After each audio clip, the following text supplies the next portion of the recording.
Chapter 15 मध्य Africa का एक महत्वपूर्ण स्थान काज़े एक शहर नहीं है। सच में अंदरूनी इलाकों में कोई शहर नहीं है। काज़े 6 व्यापक उत्खननों का एक संग्रह है। यहाँ कुछ घर और दास झोपड़ियाँ हैं, छोटे छोटे आंगन और छोटे छोटे बगीचे हैं जिनमें प्याज, आलू, खीरे, कद्दू और मशरूम की खेती की गई है, जो बहुत ही स्वादिष्ट हैं और बहुत ही शानदार तरीके से उगते हैं।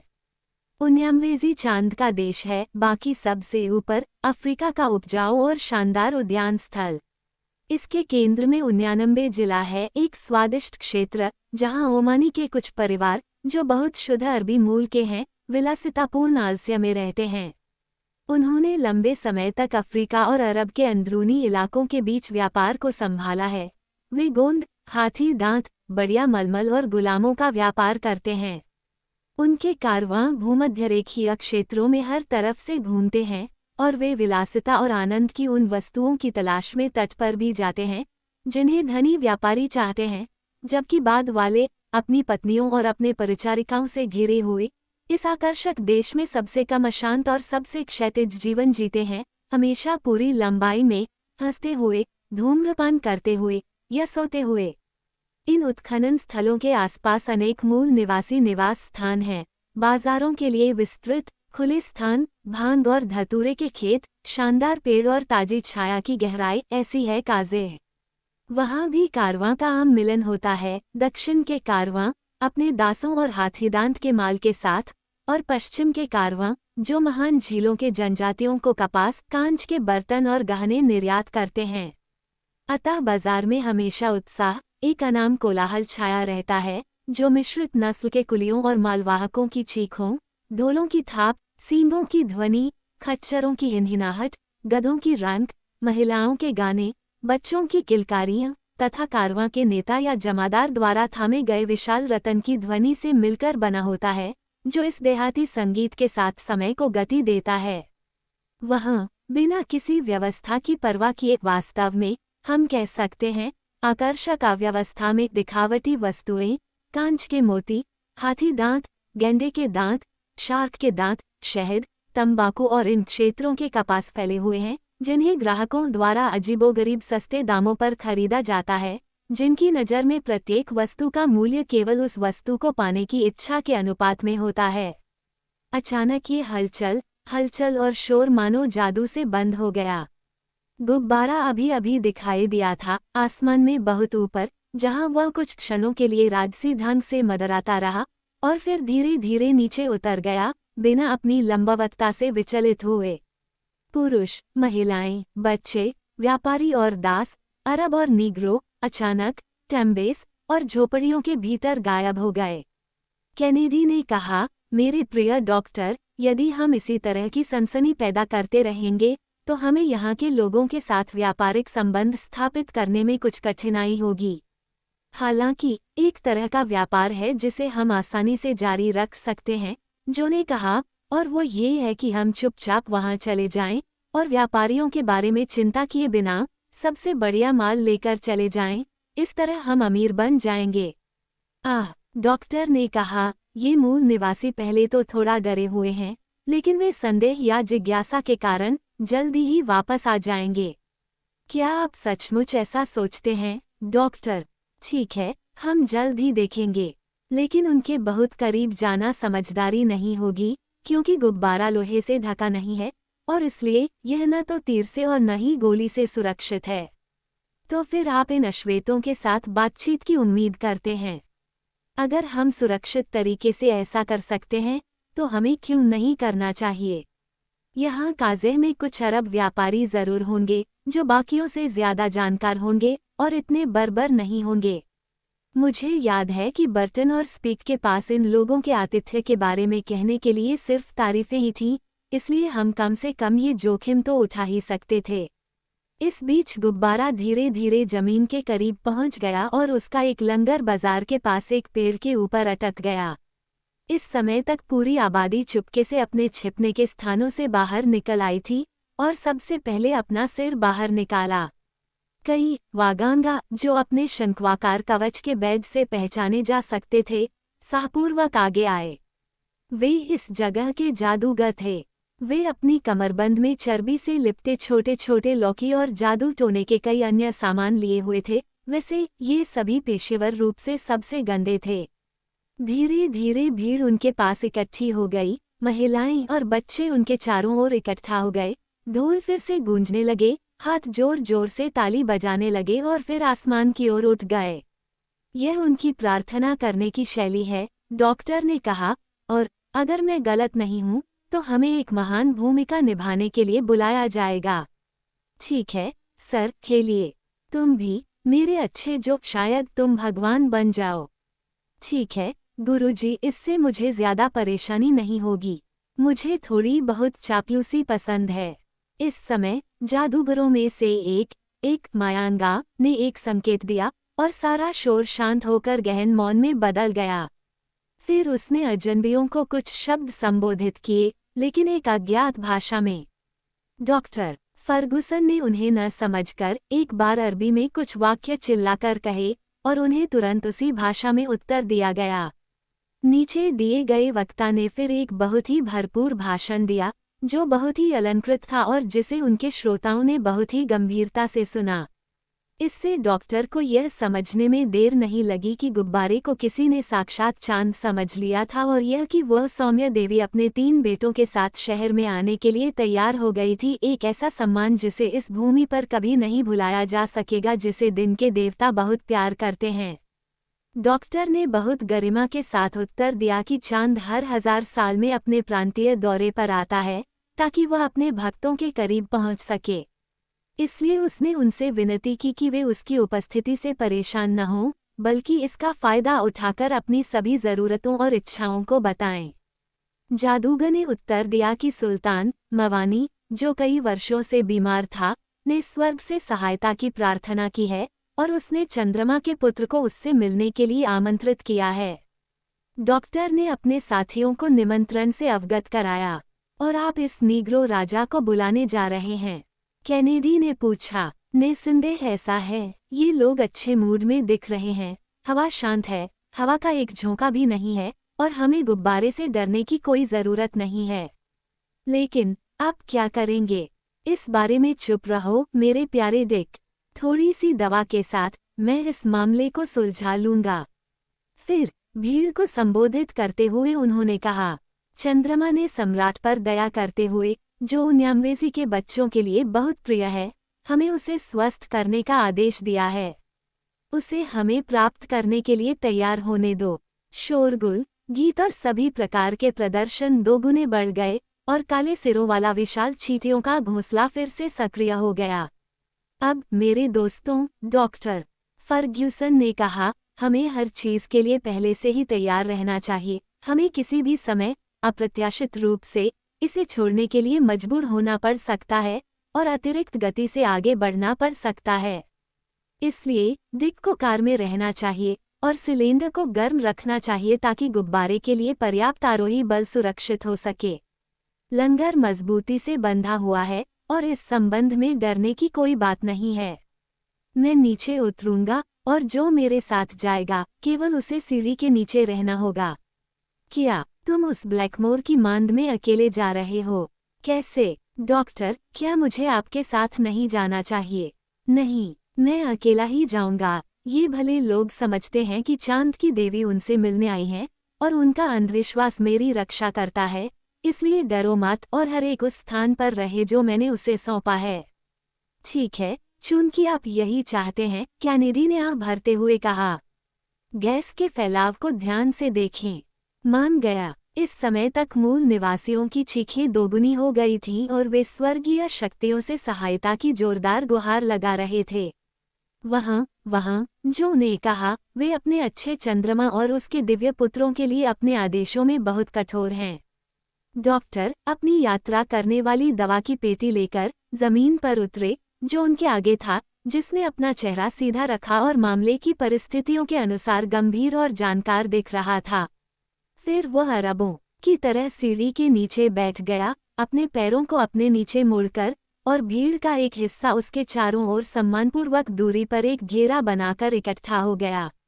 इस बीच डॉक्टर जंगली वाद्यों की ध्वनि और जंगली धार्मिक नृत्यों के साथ धीरे धीरे शाही टैम्बे की ओर बढ़ गया, जो शहर से काफी दूर स्थित था।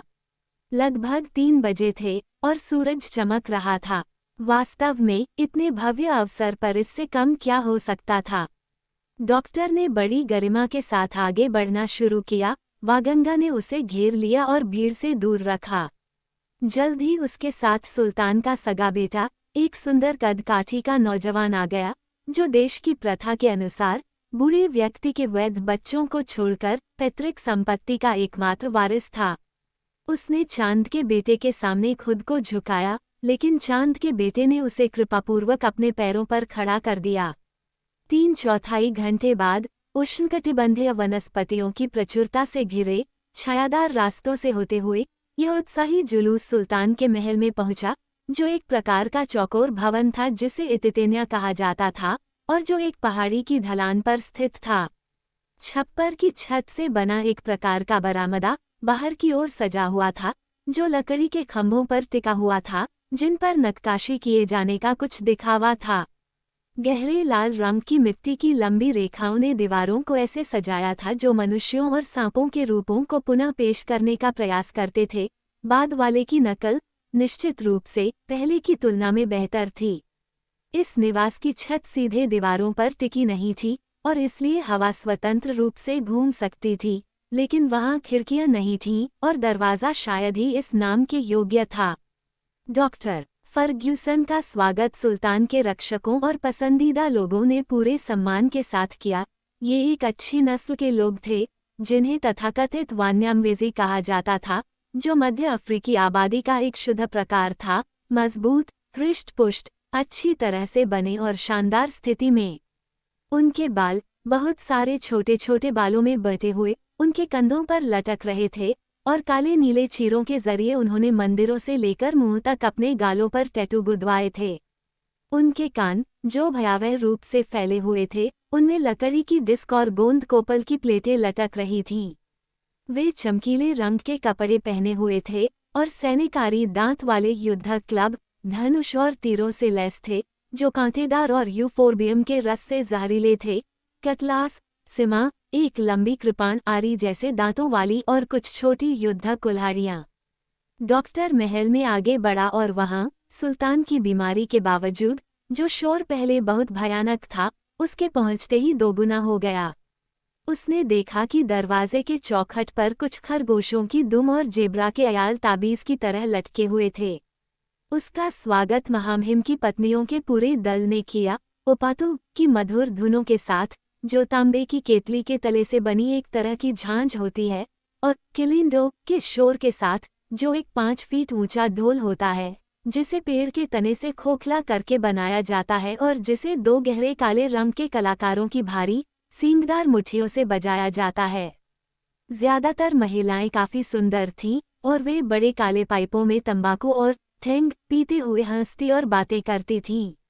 वे अपने लंबे लबादों के नीचे भी अच्छी तरह से बनी हुई लग रही थीं, जिन्हें उन्होंने अपने शरीर पर खूबसूरती से फैलाया हुआ था, और उन्होंने अपने कमरबंदों के चारों ओर एक प्रकार का किल्ट बांधा हुआ था, जो कि कलबाश के रेशों से बुना हुआ था।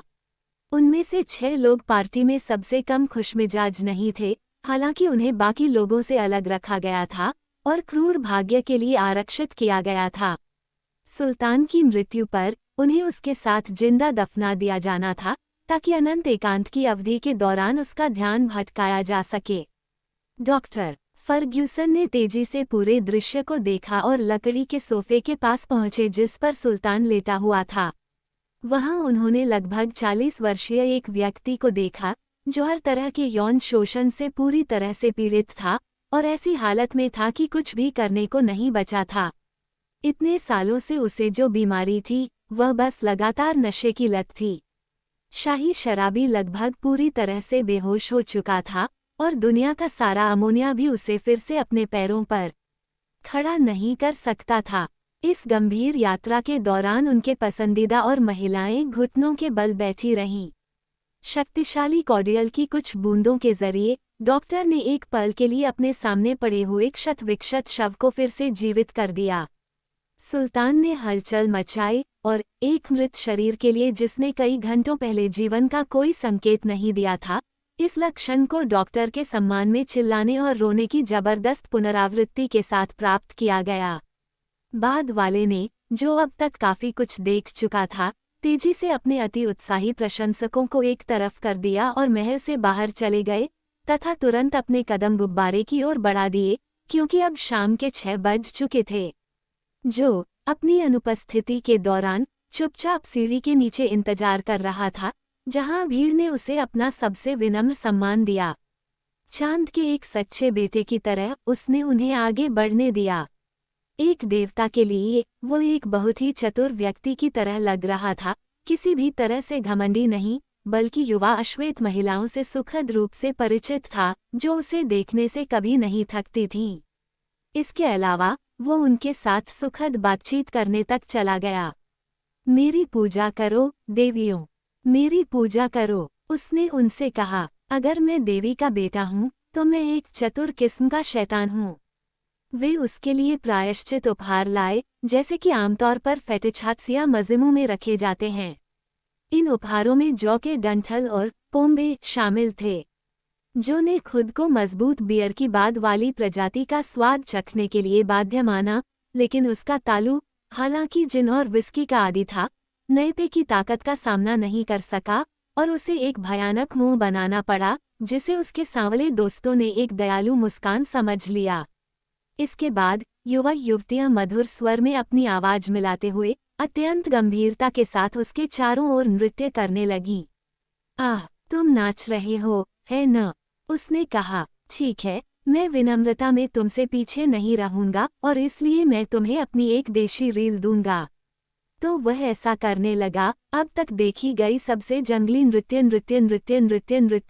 में से एक, अपने आप को सभी दिशाओं में घुमाता और झटके देता हुआ, अपने हाथों से नाचता हुआ, अपने शरीर से नाचता हुआ, अपने घुटनों से नाचता हुआ, अपने पैरों से नाचता हुआ, सबसे भयानक विकृतियों और असाधारण विकासों का वर्णन करता हुआ, अपने आप को अविश्वसनीय मुद्राओं में डालता हुआ, अविश्वसनीय रूप से मुंह बनाता हुआ और अंत में अपने जंगली प्रशंसकों को चंद्रमा में देवताओं द्वारा अपनाई गई बैले की शैली का एक अजीब विचार देता हुआ। फिर अश्वेतों का पूरा समूह, जो स्वाभाविक रूप से बंदरों की तरह नकलची था, ने एक बार में ही उसके सारे अकड़ और शान, उसकी छलांगें, हिलना और विकृतियां दोहराईं। उन्होंने एक भी हाव भाव नहीं खोया, उन्होंने अपना रवैया नहीं भूला और नतीजा ये हुआ कि हरकत, शोर और उत्तेजना का ऐसा कोलाहल मचा, जिसे बयां करना भी मुश्किल होगा। लेकिन मस्ती के बीच में ही जो ने डॉक्टर को आते देखा। डॉक्टर पूरी गति से आ रहा था, उसके चारों ओर चीखती चिल्लाती और अव्यवस्थित भीड़ थी। सरदार और जादूगर बहुत उत्साहित लग रहे थे। वे डॉक्टर के पीछे पीछे आ रहे थे, उसे घेर रहे थे और धमका रहे थे। अनोखी प्रतिक्रिया। क्या हुआ था? क्या सुल्तान दुर्भाग्यवश अपने दिव्य चिकित्सक के हाथों मारा गया था? कैनेडी ने अपने निरीक्षण स्थान से खतरे को देखा, बिना ये जाने कि यह किस कारण से हुआ था, और गुब्बारा, गैस के फैलाव से शक्तिशाली रूप से प्रेरित होकर, अपने को पकड़े हुए रस्सियों को खींचने लगा, मानो वह उड़ने के लिए अधीर हो। डॉक्टर सीढ़ी के नीचे तक पहुंच गया था। अंधविश्वासी भाई ने अभी भी भीड़ को अलग थलग कर रखा था और उन्हें उस पर कोई हिंसा करने से रोक रहा था। वह तेजी से सीढ़ी चढ़ गया और जो हमेशा की तरह चपलता से उसके पीछे चला गया। डॉक्टर ने कहा, एक पल भी बर्बाद मत करो, लंगर छोड़ने की कोशिश मत करो, हम रस्सी काट देंगे, मेरे पीछे आओ। लेकिन मामला क्या है? जो ने कार में चढ़ते हुए पूछा। क्या हुआ? कैनेडी ने राइफल हाथ में लेकर पूछा। देखो, डॉक्टर ने क्षितिज की ओर इशारा करते हुए उत्तर दिया। अच्छा, स्कॉट ने उत्तर दिया। अच्छा, चांद। और वास्तव में चांद लाल और शानदार उग रहा था, नीले मैदान में आग का गोला। ये वास्तव में वह थी, वह और गुब्बारा, दोनों एक ही आकाश में। या तो वहां 2 चंद्रमा थे, या फिर ये अजनबी लोग धोखेबाज झूठे देवता थे।